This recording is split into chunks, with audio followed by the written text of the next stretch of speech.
বাংলা সিনেমার স্টাইলিশ নায়কদের তালিকার প্রথম দিকের নায়ক জাফর ইকবাল। 1970 ও 1980-এর দশকে দর্শকদের মনে আলাদাভাবে জায়গা করে নিয়েছিলেন তিনি।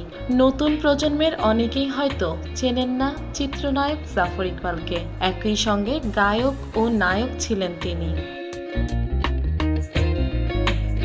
জাফর ইকবাল 1950 সালের 25 সেপ্টেম্বর ঢাকায় জন্মগ্রহণ করেন। চলচ্চিত্রে তীব্র প্রতিযোগিতার ভিড়ে নিজেকে প্রমাণ করেছিলেন। স্বাধীনতার ডাক শুনে অস্ত্র হাতে গিয়েছিলেন মুক্তিযুদ্ধেও। জীবন তার অনেক সংগ্রামে রঙে রঙিন। 60 দশকের শেষের দিকে আপনপর ছবির মাধ্যমে তিনি নায়ক হিসেবে আত্মপ্রকাশ করেন। খান আতাউর রহমান পরিচালিত ছবিটি মুক্তি পেয়েছিল 1969 সালে। এতে জাফর ইকবালের নায়িকা ছিলেন কবরী। ঢাকায় ছবিতে জাফর ইকবাল ছিলেন 70 ও 80 দশকের হার্টথ্রব নায়ক। তাকে স্টাইল আইকন হিসেবে নিয়েছিলেন সে সময়ে তরুণরা। 1970 দশকের মাঝামাঝি সূর্য সংগ্রাম ছবিতে ববিতার বিপরীতে প্রথম অভিনয় করেন তিনি। নায়ক জাফর ইকবালের সঙ্গে জুটি হয়ে 30টির মতো সিনেমায় অভিনয় করেছিলেন ববিতা। তিনি রোমান্টিক নায়ক হিসেবে পরিচিতি পান নয়নের আলো সিনেমার মাধ্যমে।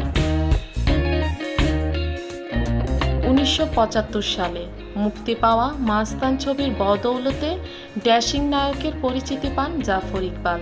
1975 সালে মাস্তান ছবিটি তাকে সে প্রজন্মের প্রতিনিধিত্বকারী নায়ক হিসেবে প্রতিষ্ঠা দেয়।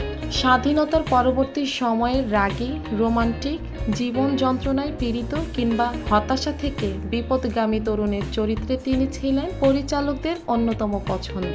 ধীরে ধীরে সামাজিক প্রেম কাহিনী মাস্তানের নায়ক রোমান্টিক নায়ক হিসেবে জনপ্রিয়তা পান। তার শেষ সিনেমা ছিল লক্ষ্মীর সংসার। প্রায় 150টি চলচ্চিত্রে অভিনয় করেছেন জাফর ইকবাল। গায়ক হিসেবেও জাফর ইকবাল ছিলেন অনন্য। ছোটবেলা থেকেই গানের সঙ্গে জড়িত ছিলেন। 1966 সালে বন্ধুদের নিয়ে রোলিং স্টোন ব্যান্ড গড়েছিলেন। সঙ্গীত পরিচালক ও ভাই আনোয়ার পারভেজের সুরে বদনাম ছবির হয় যদি বদনাম হোক আরও গানটি দিয়ে প্লেব্যাকে তার অভিষেক হয়েছিল। সুরকার আলাউদ্দিন আলীর সুরে অনেক গান গেয়েছিলেন। তার গাওয়া শ্রোতাপ্রিয় গানের মধ্যে রয়েছে সুখে থেকো ও আমার নন্দিনী হয়ে কারো ঘরণী, তুমি আমার জীবন আমি তোমার জীবন, হও যদি বদনাম হোক আরও ইত্যাদি।